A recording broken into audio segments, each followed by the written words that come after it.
প্রথমবার ছিল যখন কোনো এলিয়েন কাঁচা পেঁয়াজ খেয়েছিল।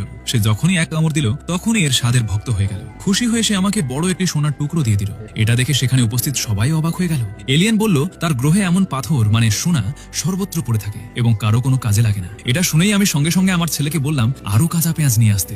এলিয়েন আরো খুশি হয়ে গেল এবং প্রস্তাব দিল যে সে তার এই অপ্রয়োজনীয় জিনিসগুলোর বদলে আমার কাঁচা পেঁয়াজ নিতে চায়। আমি কোনো চিন্তা না করেই এই চুক্তি মেনে নিলাম।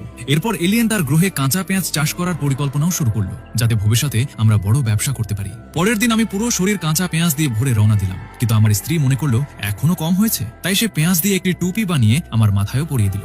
আমি পোর্টাল পেরিয়ে এলিয়েনের স্পেসশিপে পৌঁছে গেলাম, কিন্তু সেখানে পৌঁছানোর সাথে সাথে সে হঠাৎ বলল এখন তার আর আমার কাঁচা পেঁয়াজ দরকার নেই। শুধু তাই নয়, সে গোপনে আমার পরিবারকেও অপহরণ করে রেখেছিল। এটা শুনে আমার খুব রাগ হলো। আমি সঙ্গে সঙ্গে তার উপর আক্রমণ করলাম, কিন্তু তার শরীর খুবই নমনীয় ছিল, তাই আমি কিছুই করতে পারলাম না। তারপর সে আমাকে বাধ্য করলো আমার স্ত্রী আর ছেলের মধ্যে একজনকে বেছে নিতে, যাকে সে নিরাপদে পৃথিবীতে পাঠিয়ে দেবে। আমি দুজনের কাউকেই ছেড়ে দিতে পারছিলাম না, তাই আমি তাকে বললাম সে যেন আমাকে রেখে দেয় আর আমার পরিবারকে ফিরিয়ে দেয়। কিন্তু এলিয়েন ঠান্ডা মাথায় উল্টো গোনা শুরু করলো। শেষ মুহূর্তে আমি দৌড়ে গিয়ে আমার স্ত্রী আর ছেলেকে জড়িয়ে ধরলাম এবং আমরা সিদ্ধান্ত নিলাম যাই হোক একসাথে সামলাবো। কাউন্টডাউন শেষ হতেই আমরা হঠাৎ করেই নিরাপদে পৃথিবীতে ফিরে এলাম। আসলে এটা সবই ছিল এলিয়েনের একটি পরীক্ষা। সে দেখতে চেয়েছিল আমি লোভে পড়ে আমার পরিবারকে ছেড়ে দিই কিনা। যখন সে নিশ্চিত হলো যে আমি তা করব না, তখন সে ক্ষমা চাইল।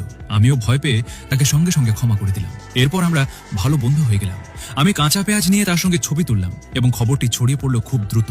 অনেক মানুষ কাঁচা পেঁয়াজ কিনতে আসতে লাগলো এবং এলিয়েনের দেওয়া সোনা আর এই জনপ্রিয়তার কারণে অল্প সময়েই আমি সেই এলাকার সবচেয়ে ধনী মানুষ হয়ে গেলাম।